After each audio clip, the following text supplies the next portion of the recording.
దెబ్బకు దెబ్బ. ఒక రైతు ఉండేవాడు. అడవికి వెళ్ళి కట్టెలు కొట్టుకొని వచ్చి పట్టణంలో అమ్మేవాడు. ఆ డబ్బుతో కుటుంబాన్ని పోషించుకునేవాడు.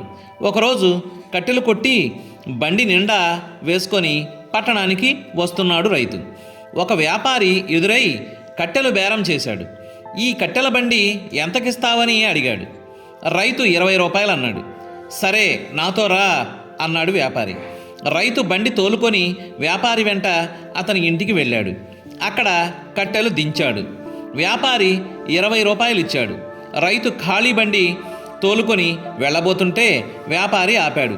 అదేంటి రైతన్నా, నా బండి తీసుకొని ఎక్కడికి పోతున్నావు? కట్టెలతో పాటు బండి కూడా కొనుక్కున్నాను కదా.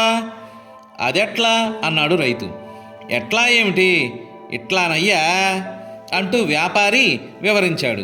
ఈ కట్టెల బండికి నన్ను 20 రూపాయలు అడిగావా లేదా? అడిగాను. నీకు 20 రూపాయలు ఇచ్చానా లేదా?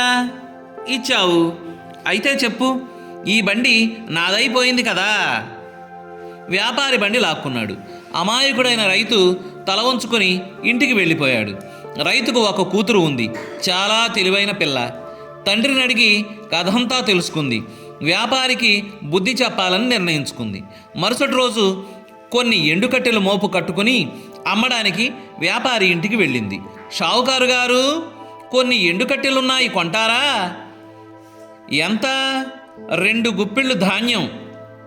వ్యాపారికి బేరం చాలా లాభసాటిగా కనిపించింది. కట్టెల మోపు తీసుకున్నాడు. ఆ అమ్మాయికి 2 గుప్పిళ్ళ ధాన్యం ఇవ్వబోయాడు. షావుకారు గారు, ధాన్యంతో పాటు మీ 2 గుప్పిళ్ళు కూడా కోసి ఇవ్వండి. ఆమె మాటలు విని వ్యాపారి చకితుడయ్యాడు. అంటే అర్థమేమిటి?